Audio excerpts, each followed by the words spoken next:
everyone. Welcome to back my channel capital market.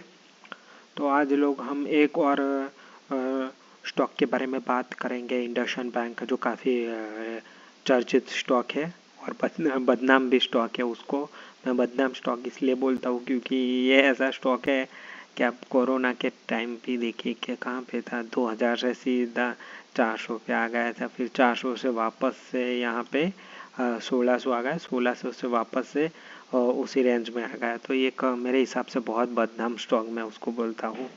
ठीक है, तो खतरनाक स्टॉक, बदनाम तो नहीं, थोड़ा बैड वर्ड हो जाएगा।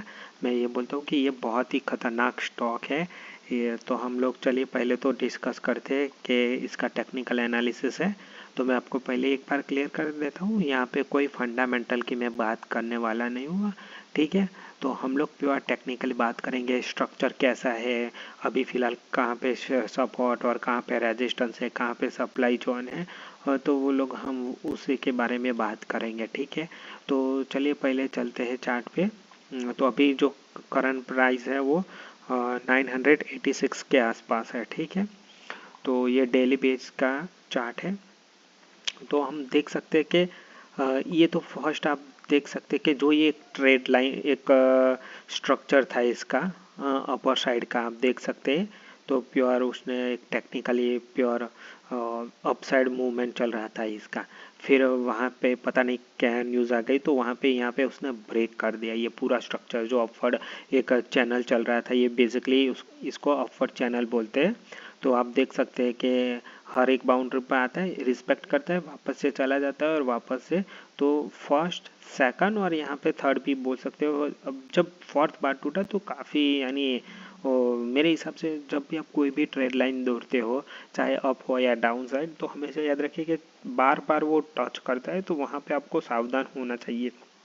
क्योंकि बार बार टच होता है तो मतलब कि कुछ बड़ा हो सकता है उस स्टॉक में। तो हमेशा ध्यान रखिए कि 4-5 बार टच हो जाता है तो फिर आपको हमेशा उस स्टॉक में अपना जो रिस्क रिवॉर्ड है वो हमेशा अपने सामने ही रखना है। ठीक है, तो चलिए अभी बात करते हैं। तो मेरे हिसाब से अभी भी जो सप्लाई जोन है 1200 के आसपास, 1160 से 1200 के आसपास एक अच्छा खासा सप्लाई जोन है। यहाँ पे भी अगर सप्लाई जोन खड़ा है, अगर उसको ये वापस से उसी टेरिटरी में आना है तो उसको कम से कम 2 सप्लाई जोन ब्रेक करने हैं। एक 1160 से 1220 का एक सप्लाई जोन, वो भी ब्रेक करना पड़ेगा, और 1400 के आसपास भी एक सप्लाई जोन है, उसको भी ब्रेक करना पड़ेगा। तभी जाके ये एक अलग फिर से पॉजिटिव टेरिटरी में आ सकता है। अदरवाइज ये चैनल उसने ब्रेक कर दिया है।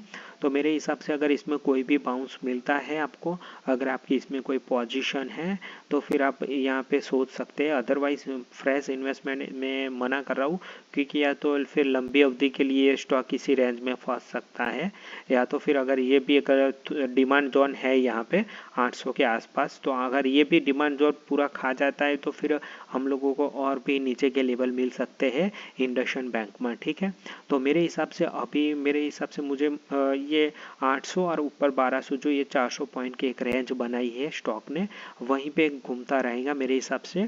क्योंकि इसमें कुछ ज़्यादा अभी डाउन साइड भी नहीं बोल सकते और अप साइड भी नहीं बोल सकते।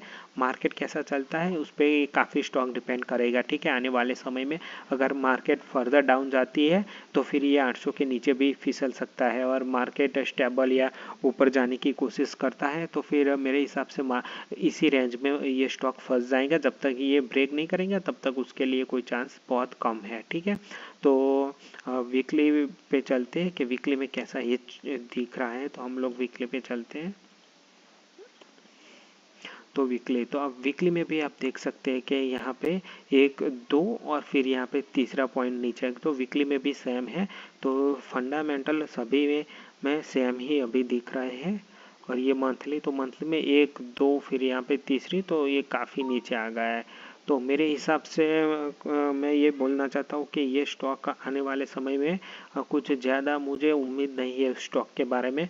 तो मेरा ऐसा है कि अगर फ्रेश इन्वेस्टमेंट है तो फिर नहीं करनी चाहिए फ्रेश इन्वेस्टमेंट अगर आप सोच रहे हो, या तो फिर आपके जो रिस्क रिवॉर्ड है या तो फिर आपका जो फाइनेंशियल एडवाइज़र है उससे बात करके फिर देखना चाहिए कि इसमें क्या हो सकता है।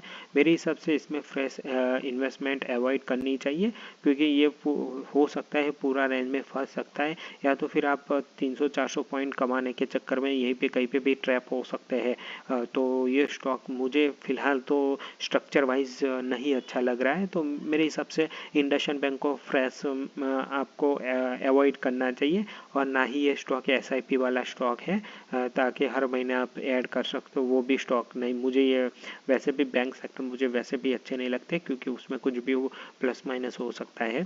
तो मेरे हिसाब से फ्रेश इन्वेस्टमेंट अवॉइड करनी चाहिए। SIP आप सोच रहे SIP कर लूँगा तो वो भी अवॉइड करनी चाहिए, क्योंकि काफ़ी दूसरे स्टॉक अवेलेबल है मार्केट में, अगर आप ढूंढोगे तो आपको मिल जाएगा।